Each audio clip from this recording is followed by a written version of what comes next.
Baiklah, di sini saya akan membahas materi tentang memperkirakan potensi pertumbuhan karyawan.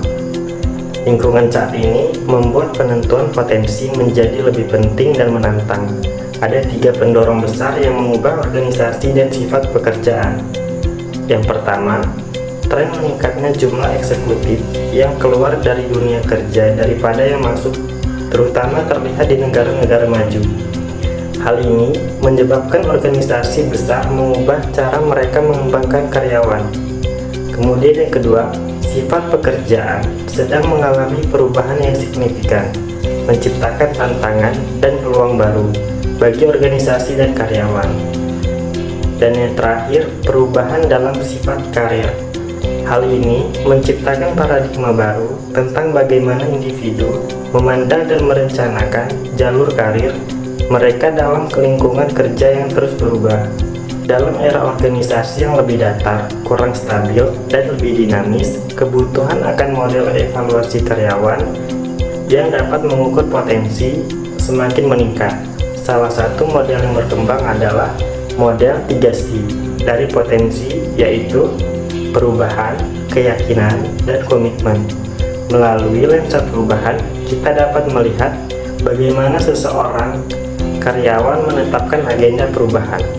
Lensa keyakinan memungkinkan kita untuk fokus pada kemampuan karyawan dalam meyakinkan orang lain tentang keyakinan mereka. Sementara itu, lensa komitmen memungkinkan kita untuk menilai apakah karyawan tersebut memiliki kemauan dan kemampuan untuk berkomitmen, yang seringkali tercermin dalam tindakan nyata mereka. Dalam memperkirakan potensi perkembangan karyawan, pastikan Anda memahami dan menilai apa yang dapat mengagalkan masa depan karyawan. Salah satu indikatornya yaitu ketangkasan belajar. Ketangkasan belajar merupakan indikator potensi yang positif dan diukur dalam beberapa cara. Indikator kuncinya adalah keinginan untuk belajar. Orang dengan karakteristik ini memiliki keingintahuan bawaan terhadap dunia di sekitarnya. Kegagalan untuk terus belajar juga dapat dikaitkan dengan sikap merasa tahu segalanya atau tingkat ketidakfleksibelan. Ketangkasan belajar telah berkembang menjadi serangkaian ukuran yang menilai kemampuan seseorang untuk terus belajar. Selanjutnya, saya akan membahas mengenai ketangkasan emosional dan sosial. Kecerdasan emosional telah menjadi isu utama dalam organisasi. Ketangkasan emosional adalah kemampuan untuk bergerak dengan mulus melintasi lingkungan yang berbeda. Saat ini, para psikolog telah menyepakati 5 besar yang memprediksi kesuksesan. Yaitu yang pertama ada ekstraversi. Mereka memiliki sifat yang people person, yaitu memiliki kekuatan untuk menyambung dengan orang lain dan mengkomunikasikannya dengan baik.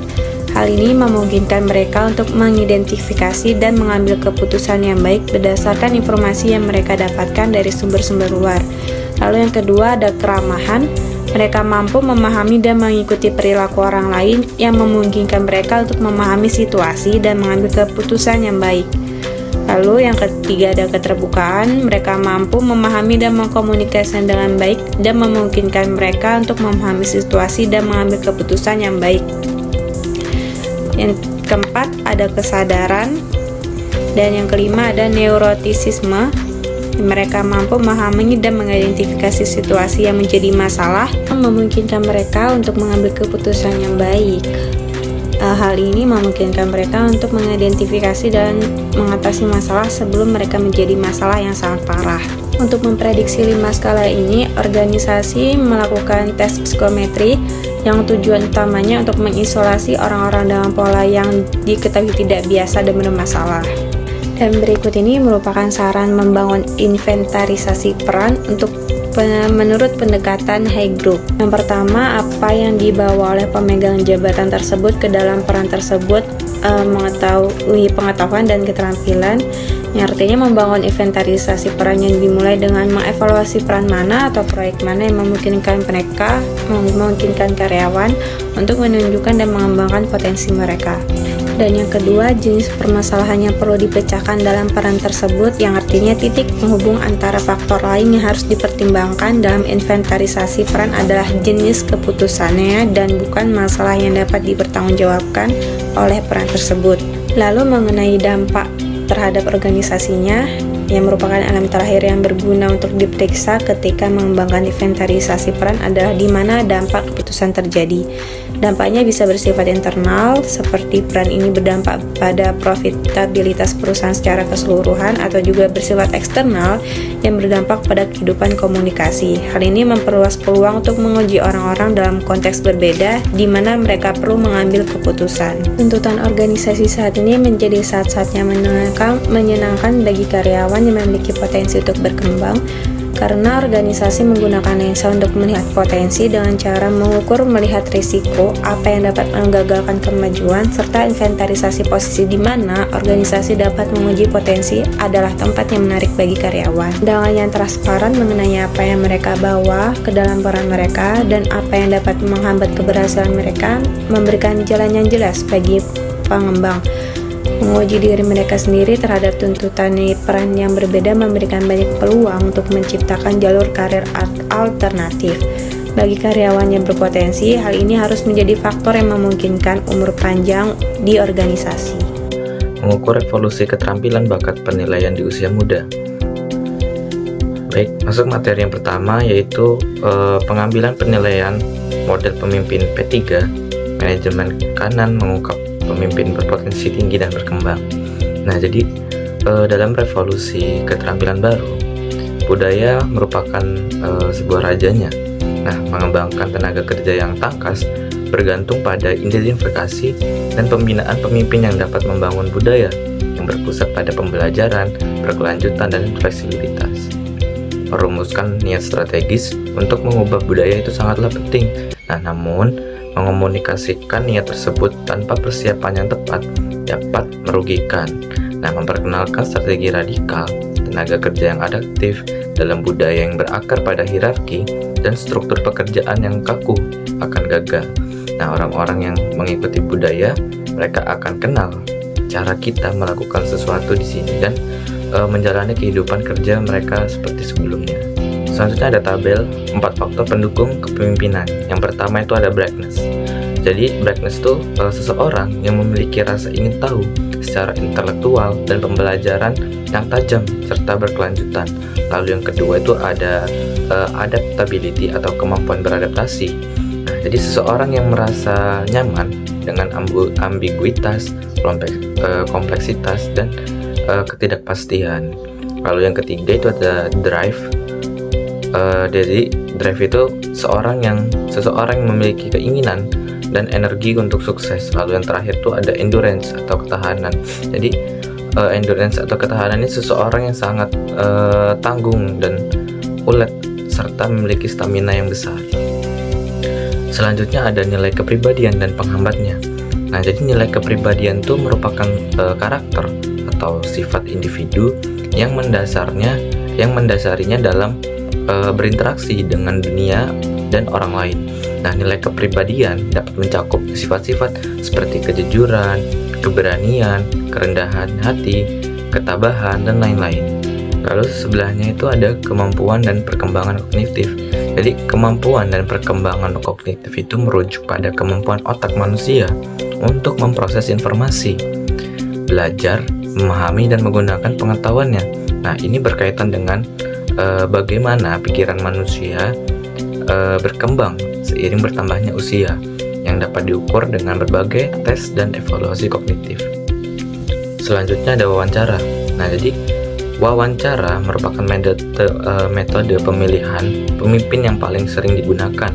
Nah, metode wawancara seringkali kurang objektif karena terlalu sedikit analisis mengenai peran yang akan diisi. Nah, terlalu sedikit struktur dan terlalu sedikit perhatian yang diberikan untuk menilai pelamar secara sistematis. Lalu yang selanjutnya ada penilaian umpan balik 360 derajat. Nah, dalam penilaian umpan balik, evaluator mengumpulkan umpan balik dari mereka yang bekerja dengan kandidat dalam perannya saat ini. Nah, biasanya manajer, rekan kerja, dan bawahan langsung itu mirip dengan proses wawancara. orang-orang yang terlibat dalam penilaian 360 derajat ini cenderung mempertimbangkan kriteria yang tidak dapat diandalkan ketika mereka membuat keputusan tentang bagaimana menentukan peringkat suatu pemimpin. Lalu yang terakhir itu masa depan penilaian tenaga kerja di era manusia. Nah, jadi penilaian dengan cepat menjadi lebih virtual, berbasis data dan multimediasi. Korelasi tunggal berdasarkan daftar pertanyaan yang panjang telah memberi jalan bagi teknologi database super besar yang memungkinkan kita memprediksi kinerja dan perilaku pekerjaan di masa depan berdasarkan berbagai dimensi kepemimpinan dalam hitungan detik. Chapter 13 mengintegrasikan suksesi perencanaan dan karir. Alasan tumbuhnya minat terhadap perencanaan suksesi dan perencanaan karir itu ada 6. Berikut penjelasannya.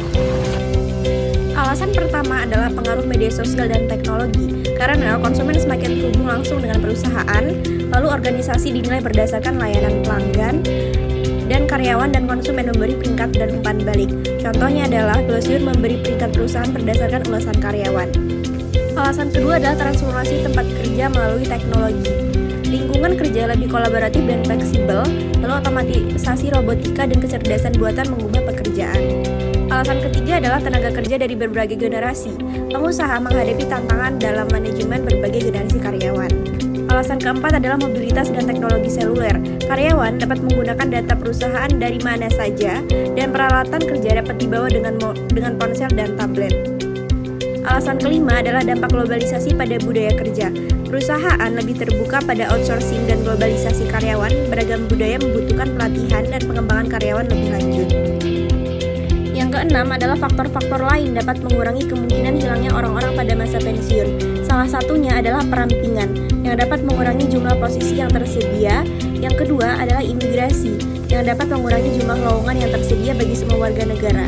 Yang ketiga adalah outsourcing, yang juga dapat mengurangi ketersediaan posisi di Amerika Serikat dan negara-negara berupah tinggi lainnya.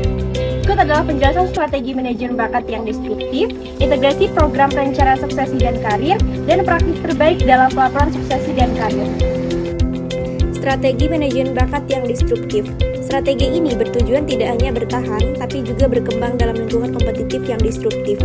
Fokusnya pada individu yang memiliki keterampilan wirausaha, adaptif, berorientasi pada risiko, dan berpikir kritis.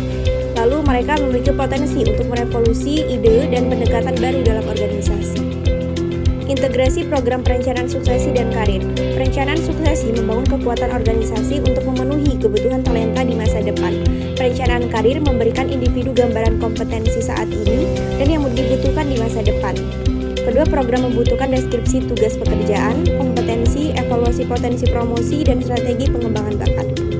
Praktik terbaik dalam program suksesi dan karir, organisasi terbaik menggunakan model strategis untuk mengintegrasikan program ini. Model ini mencakup peta jalan untuk perencanaan suksesi dan karir.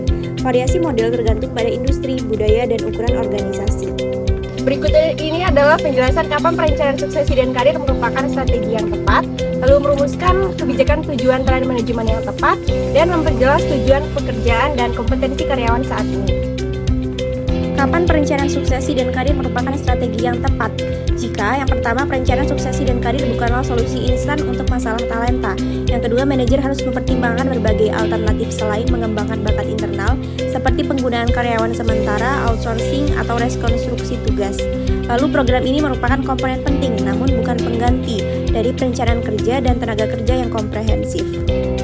Merumuskan kebijakan dan tujuan talent management yang tepat. Yang pertama, menulis kebijakan yang jelas untuk memperjelas alasan organisasi menjalankan program perencanaan suksesi dan karir, menetapkan tujuan terukur yang spesifik untuk program tersebut, serta peran dari setiap pemangku kepentingan, dan memastikan pemimpin senior memahami tujuan keseluruhan organisasi dan tidak hanya fokus pada unit mereka sendiri. Memperjelas tugas pekerjaan dan kompetensi karyawan saat ini. Deskripsi pekerjaan yang jelas diperlukan untuk memahami pekerjaan yang diharapkan dari karyawan. Identifikasi kompetensi kunci yang diperlukan untuk sukses dalam pekerjaan atau kinerja yang diharapkan. Lalu penilaian objektif diperlukan untuk menilai kemampuan individu dalam mengisi posisi yang lebih tinggi secara efektif. Selanjutnya, mengelola dan mengukur kinerja. Sistem manajemen kinerja penting untuk mengukur individu berdasarkan hasil dan perilaku yang sesuai dengan kompetensi yang dibutuhkan. Menyediakan umpan balik kepada individu tentang kinerja mereka saat ini, tapi juga penting untuk memahami bahwa kinerja di satu tingkat tidak menjamin kesuksesan di tingkat yang lebih tinggi. Sistem ini membantu menegaskan bahwa individu yang dipromosikan telah memenuhi kriteria pekerjaan saat ini, menjaga kredibilitas sistem promosi. Merekrut dan memilih talenta. Organisasi perlu mencari talenta baik dari internal maupun eksternal untuk memenuhi kebutuhan pekerjaan saat ini dan masa depan. Penempatan pekerjaan harus sejalan dengan program suksesi dan perencanaan karir, memastikan kriteria seleksi internal dan eksternal konsisten, dan pendekatan beragam diperlukan dalam merekrut dan memilih karyawan dari luar organisasi. Menyelaraskan tugas pekerjaan dan kompetensi masa depan dengan strategi organisasi. Tugas pekerjaan dan kompetensi tidak statis, tetapi harus berkembang seiring strategi bisnis organisasi. Rencana strategis harus mengartikulasikan persyaratan hasil dan perilaku di semua tingkat untuk berhasil menerapkan strategi. Komunikasi yang jelas kepada karyawan mengenai evolusi tugas pekerjaan dan kompetensi diperlukan agar mereka dapat merencanakan tujuan karir dan pengembangan pribadi. Menilai potensi individu untuk promosi. Banyak pendekatan yang digunakan untuk menilai potensi promosi ke tingkat berikutnya atau lebih jauh lagi. Di antaranya, yaitu peringkat manajer global, peringkat manajer dengan kriteria, penilaian 360 derajat, pusat penilaian, tes psikologi, penilaian portofolio, tugas peningkatan, rotasi internal atau eksternal, dan pratinjau pekerjaan yang realistis. Halo semuanya, perkenalkan nama saya Tiara Fesanti. Dalam kesempatan kali ini saya akan membahas perencanaan suksesi, tantangan dan solusi pada bab 14. Dalam beberapa dekade terakhir, banyak organisasi dan perusahaan memiliki bakat yang diimplementasikan meninjau pertemuan dan perencanaan suksesi untuk secara teratur mendiskusikan jalur karir dan organisasi karyawan kebutuhan bakat.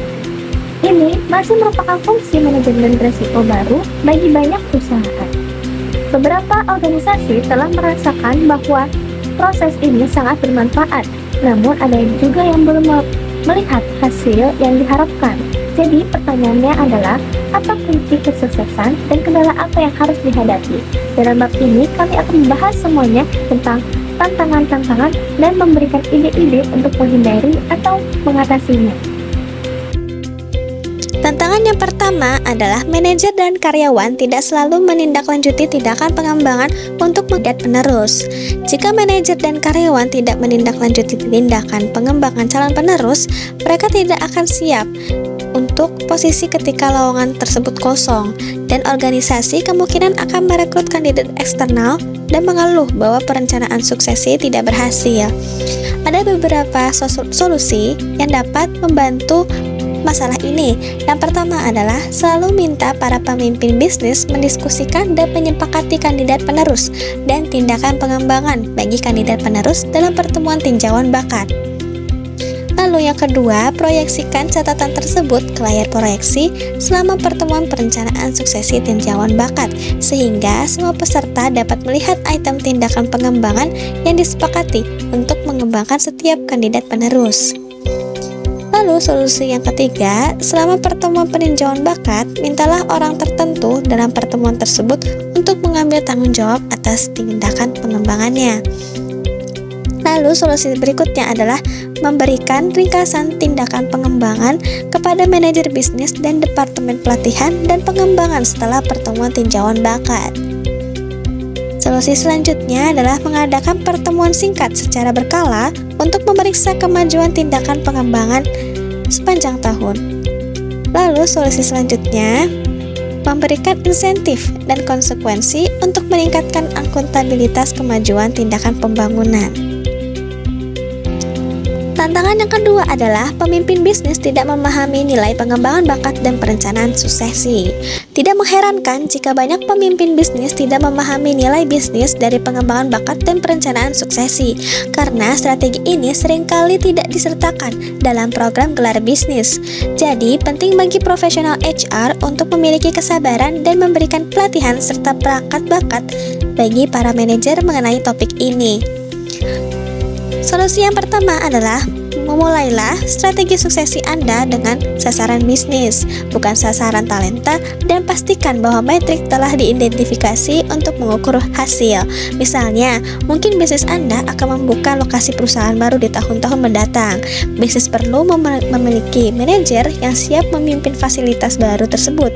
Ini adalah prioritas utama suksesi talenta Anda, dan Anda akan mengidentifikasi dan mengembangkan kumpulan kandidat penerus talenta untuk peran-peran ini. Lalu, solusi yang kedua adalah berikan definisi dan kriteria seleksi yang jelas dan tertulis untuk calon penerus, calon karyawan berpotensi besar, calon ahli utama, calon karyawan berkinerja tinggi, dan seterusnya. Lalu, solusi yang ketiga adalah buatlah perangkat bakat dan situs intranet bagi manajer bisnis dan tim SDM untuk mengakses informasi, definisi, dan alat. Selanjutnya, ada tantangan yang ketiga, yaitu sumber daya memadai yang dibutuhkan untuk mencapai kesuksesan dalam strategi suksesi bakat kita tidak ada. Solusinya adalah, yang pertama, kita bisa membuat alasan bisnis untuk sumber daya yang kita perlukan untuk strategi suksesi kita, dengan mengidentifikasi tingginya biaya perekrutan eksternal. Salah satu langkah pertama yang kita ambil ketika bekerja dengan klien dalam strategi suksesi mereka adalah meminta mereka mengumpulkan data mengenai biaya perekrutan eksternal. Selanjutnya, yaitu solusi yang kedua adalah jelaskan risiko jika tidak memiliki sistem online manajemen suksesi untuk menyimpan dan mengakses data talenta. Jika kita tidak memiliki sistem suksesi talenta, kita dan manajer kita akan mengirim email berisi informasi yang sangat rahasia dan lampiran yang berisi informasi tentang karyawan dengan talenta terbaik kita. Selanjutnya, yaitu solusi yang ketiga adalah bentuk dewan talenta yang terdiri dari para pemimpin bisnis dan profesional SDM. Libatkan para pemimpin bisnis dalam mengarahkan strategi suksesi talenta kita dengan membentuk dewan talenta yang bertemu secara rutin untuk mengambil keputusan tentang strategi suksesi talenta dan untuk mengomunikasikan tantangan dan hasil. Dan solusi yang keempat adalah komunikasikan peran yang perlu dilakukan setiap orang untuk menciptakan kesuksesan dalam perencanaan sukses. Lalu kemudian, tantangan yang keempat yaitu kita membutuhkan fasilitator pertemuan tinjauan suksesi talenta yang lebih terampil dari tantangan umum lainnya. Solusi pertama dari tantangan ini adalah ciptakan sertifikasi fasilitator pertemuan tinjauan bakat internal yang memberikan pelatihan dan praktik yang dibutuhkan fasilitator agar percaya diri, kredibel, dan sukses sebagai fasilitator tinjauan bakat. Misalnya, seperti individu-individu ini perlu berpartisipasi dalam kursus pelatihan untuk memastikan pengetahuan yang konsisten dan menyeluruh tentang semua rencana strategis, rencana proyek, alat, dan konsep suksesi talenta. Selanjutnya, solusi yang kedua yaitu konsultan eksternal yang berpengalaman dapat digunakan untuk meningkatkan kemampuan organisasi dalam memfasilitasi lebih banyak pertemuan tinjauan suksesi talenta di seluruh perusahaan. Sama seperti sebagian besar organisasi yang sering mempekerjakan pelatihan eksekutif eksternal untuk memperluas kemampuan mereka dalam memberikan layanan pelatihan internal bagi manajer bisnis mereka. Organisasi juga harus mempertimbangkan untuk menyewa konsultan untuk membantu memfasilitasi pertemuan tinjauan bakat mereka. Tantangan yang terakhir yaitu kita tidak memiliki pilihan pergerakan karir yang cukup untuk talenta terbaik dan penerus. Solusinya yaitu ingatlah bahwa perencanaan suksesi adalah strategi manajemen risiko, bukan sekedar strategi penggantian karyawan. Oleh karena itu, kami ingin mencari berbagai cara yang dapat kami lakukan untuk melindungi organisasi dari kehilangan talenta, sekaligus berupaya agar karyawan tetap tertantang. Strategi-strategi tersebut meliputi menempatkan talenta terbaik dalam tim proyek lintas fungsi atau tim proyek menantang lainnya untuk membantu mereka terus belajar dan terlibat dalam organisasi. Selanjutnya, mendorong perpindahan karir lateral dan memberikan imbalan finansial kepada karyawan untuk perpindahan karir lateral. Selanjutnya, mendaftarkan talenta terbaik untuk mengembangkan dan memberikan kursus pelatihan yang berkaitan dengan bidang keahlian mereka. Dan yang terakhir, membuat tugas rotasi pekerjaan atau pekerjaan bayangan bagi karyawan untuk memberikan mereka pengalaman baru dalam pekerjaan. Selanjutnya pada chapter 15, kita akan membahas tentang perencanaan suksesi CEO. Sebelum masuk ke dalam materi, kita harus tahu terlebih dahulu apa itu CEO. CEO adalah peran tingkat tertinggi dalam sebuah organisasi. dalam sebuah organisasi, seorang CEO tidak akan terus-menerus menjabat sebagai seorang CEO. Mendekati akhir karir mereka harus mempersiapkan bagaimana proses transisi CEO yang sukses. Oleh karena itu, pada bab ini kita akan membahas tentang 4 langkah dasar proses transisi CEO yang sukses. Mempersiapkan transisi, pilih penerusnya, latih penerusnya, dan berikan tongkat estafet adalah 4 langkah dasar dalam proses transisi CEO yang sukses. Transisi merupakan sebuah tantangan. Jika seorang CEO mampu mengemban tugasnya dengan baik dalam tongkat estafet kepemimpinan, maka sebuah organisasi tersebut akan berjalan dengan baik dan tahan lama. Nah, oleh karena itu, CEO sebelumnya harus menyiapkan peralihan dari CEO sebelumnya dengan CEO penerusnya sehingga umur panjang dari sebuah organisasi dapat dilanjutkan. Nah, ini merupakan sebuah tantangan dari CEO sebelumnya dengan CEO penerusnya, bagaimana mereka akan mempertahankan organisasi tersebut. Setelah proses transisi berjalan dengan baik, tantangan kedua bagi seorang CEO adalah memilih penerus. Nah, salah satu pencapaian terpenting bagi seorang CEO adalah mampu melakukan pengembangan terhadap CEO penerus dengan baik yang hebat.